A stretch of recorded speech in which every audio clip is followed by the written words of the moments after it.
The noise in the cafeteria stopped the moment Roxy walked in. Every inmate knew what that silence meant. Roxy didn't just walk, she prowled.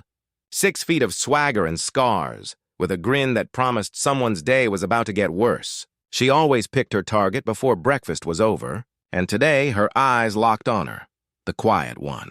Dark skin, braids tied neatly, alone, eating slow, like she'd made peace with the noise around her. Nia Cole. Roxy dragged a chair to her table and kicked it over just to hear it crash. Laughter rippled across the room, the kind that feeds bullies. She leaned in close and whispered, "You don't belong here, sweetheart." Then she tipped the woman's tray. Cold coffee, spoiled oatmeal, everything sliding to the floor. The crowd laughed harder, but Nia didn't move. She didn't curse, didn't blink. She just looked up, calm, still, eyes steady, like she was studying a suspect. And for the first time in months, Roxy hesitated, because those weren't the eyes of someone scared.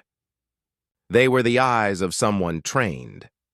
What no one in that room knew, not the inmates, not the guards, was that Nia Cole used to wear a badge. And she didn't survive years in the FBI by letting bullies walk away. Stay till the end. You'll see exactly how she handles one. When Nia first walked through those steel doors, the guards didn't even bother to look up. Another file, another number. To them, she was just another black woman caught in a system that had already decided who she was, but they didn't see the small things. The way her breathing never changed. The way her eyes tracked every corner without moving her head. Or the faint white scar along her wrist, the kind that told stories about restraint, not violence. Her intake officer asked if she'd ever been arrested before. She said softly, "Not like this." Her voice was even, almost kind. But underneath, there was a precision, the kind that comes from years of training your mind to stay still when everything else falls apart. Nia had spent years chasing monsters through the world's darkest places. She'd worn a badge, carried a gun, and lived by rules that blurred long before she broke them.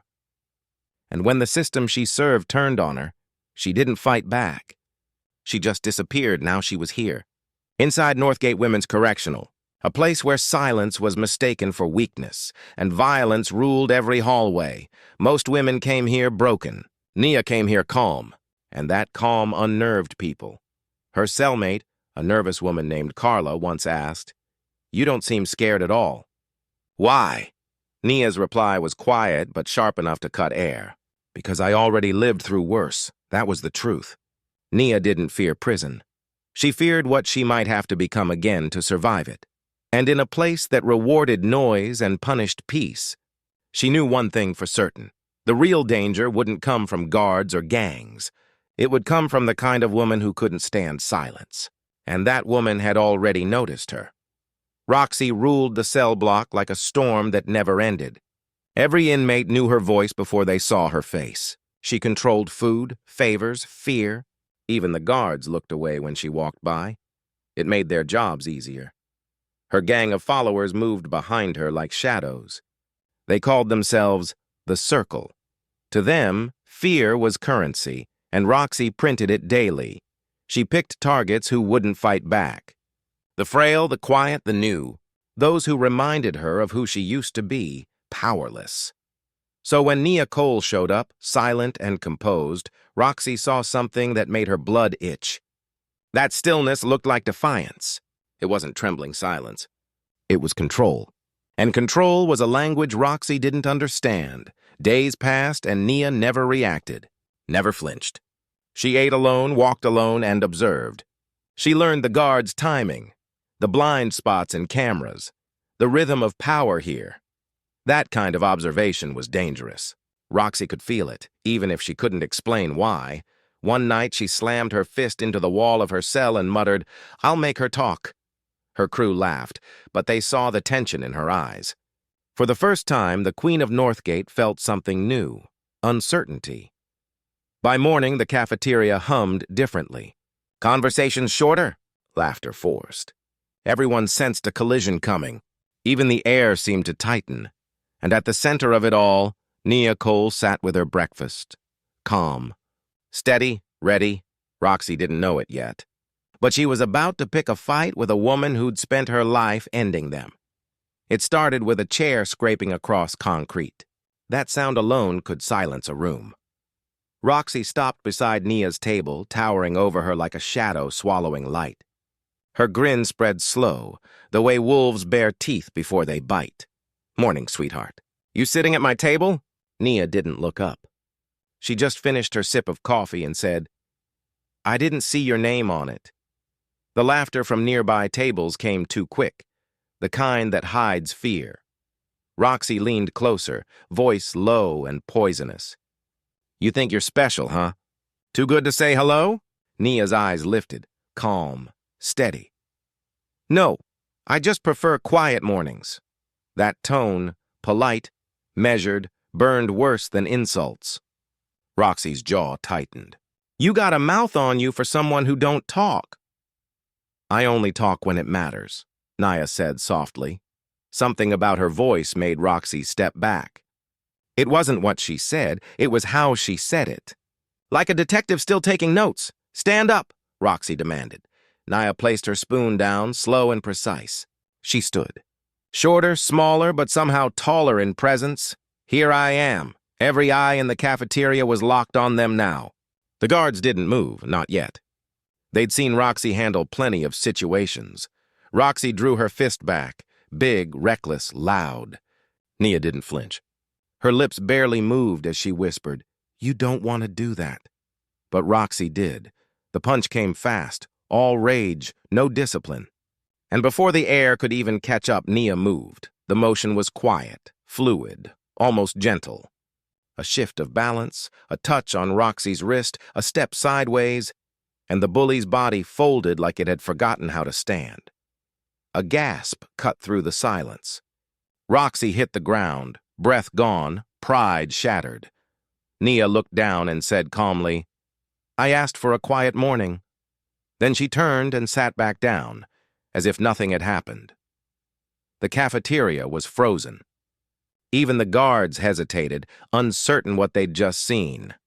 Roxy, the woman no one dared cross, was on her knees, gasping like a fish dragged from deep water. Nia's hands hung loose at her sides. No anger, no fear, just precision. They cuffed her anyway, standard procedure. And as they led her out, the inmates whispered like schoolchildren after seeing a ghost.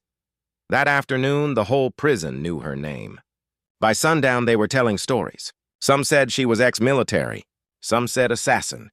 The truth was more complicated and far quieter. Years before Northgate, Nia Cole was Special Agent Cole, one of the youngest field agents to run an undercover division out of Washington. She specialized in reading people, interrogations, behavioral forensics, the art of knowing who would lie before they opened their mouth. She'd been good at it. Too good. Then came a case that went sideways. A federal leak, a dead informant, and a trail of evidence that pointed straight at her.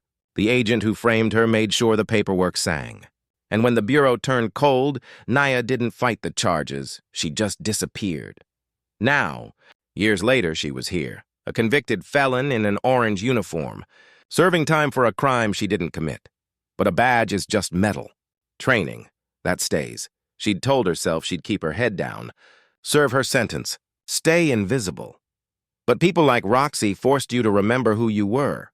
And in that cafeteria, when the punch came, instinct overruled intention. One measured strike, a move taught not for harm, but control. She'd used it once on a suspect twice her size during an abduction case. He'd lived. Barely. Now, in a prison cafeteria full of witnesses, that same control had stripped the bully of her crown. They put Nia in solitary, 8x10 concrete and silence thick as stone.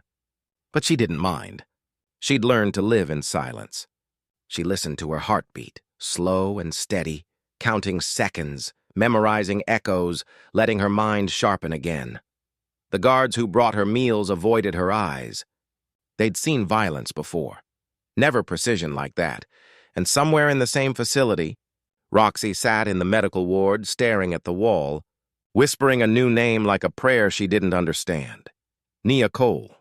Because sometimes, the quietest person in the room isn't hiding fear, she's hiding training. Solitary confinement was supposed to break people. In there, minutes became hours, and hours stretched into something that felt like forever. But for Nia Cole, silence wasn't punishment. It was peace. She sat on the narrow bed, eyes closed, counting her breaths. The walls didn't close in on her. They listened. Every sound, a drip of water, a boot outside her door, the hum of electricity, became part of her rhythm. 3 days. That's all it took for her name to travel through every block in Northgate, the guards whispered. The inmates speculated. And Roxy? She didn't speak at all. Some said Nia was a government assassin. Others said she'd been planted there by the FBI to spy on them. Rumors grew faster than facts ever could, but Nia didn't care. She wasn't here for revenge or to prove anything. She'd promised herself that once. She'd already paid enough for justice that never came. Still, she knew how this place worked. Power didn't disappear. It just changed hands. And when she left solitary, the balance of Northgate would shift again. The question wasn't if someone would come for her. It was who. Word of what happened reached beyond Northgate's walls, and one name kept circling back through the underground channels, Nia Cole. One morning, when she returned to the cafeteria, something felt off. 3 new inmates had arrived overnight. Hard eyes, old scars. The kind of women who didn't bother pretending they were reformed. They didn't sit. They watched. At the center of them sat a woman known only as Marisol Vega, but everyone called her the Warden. She wasn't staff. She was the inmate who pulled strings the guards didn't even know existed.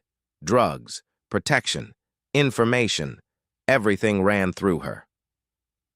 Marisol approached Nia with a smile that didn't reach her eyes. "Mind if I sit?" she asked, already pulling out a chair. Nia didn't respond right away. She took a sip of her coffee and said, "Seems you already did." Marisol chuckled. "I like you. Calm, controlled. That's rare in here." "I prefer peace," Nia replied. "Peace?" Marisol leaned closer. "You know where you are, right? This place feeds on chaos. But women like us, we can use it." Nia tilted her head. "Women like us? You worked bureau." "I did my homework," Marisol said smoothly. "You've got skills this place could use. I'm offering you a position." "A position," Nia repeated. Marisol smiled wider. "Protection, power, food that doesn't taste like cardboard. You help me with information, and in return, you'll never have to worry again." The offer hung between them, thick as smoke. Nia met her gaze. "And if I refuse?" Marisol's voice dropped. "Then you'll be reminded who runs this block. And I won't be as polite next time." Nia set her cup down gently. "You know the thing about threats. They only work when the other person is afraid." Marisol's smile thinned. "Oh, sweetheart, fear has many forms. We'll see which one you wear first." She stood up, adjusting her uniform, and whispered, "Think about it, Agent Cole." That name, Agent, echoed through the cafeteria like a gunshot. Every head turned. Every whisper started, and just like that, the secret she'd kept buried had been dragged into the light. Days passed, and the prison changed again. Roxy kept her head down now, eyes on her tray, never daring to meet Nia's stare. Marisol's crew gave her distance. Respect, fear, it didn't matter which. The balance had shifted. Nia never asked for followers, but they appeared anyway. Quiet women who'd been targets before. The ones who'd learned to shrink themselves to survive. They sat near her at meals, walked behind her in silence. Not because she was violent, but because she made them feel safe. Roxy once tried to thank her. Nia didn't let her finish. "Learn the difference between strength and cruelty," she said softly. One saves people. The other destroys them. Weeks later, her parole hearing came through. She stood before the board, hands steady, voice calm. She didn't plead. She didn't explain. She just said, "I've done my time. The rest I'll carry." When she walked out of Northgate, the guards didn't look away. They nodded, and for the first time in years, Nia Cole stepped into sunlight that didn't feel like interrogation lamps. Behind her, Women whispered her name, not in fear, but in gratitude. Because sometimes, the quietest person in the room isn't trying to stay invisible.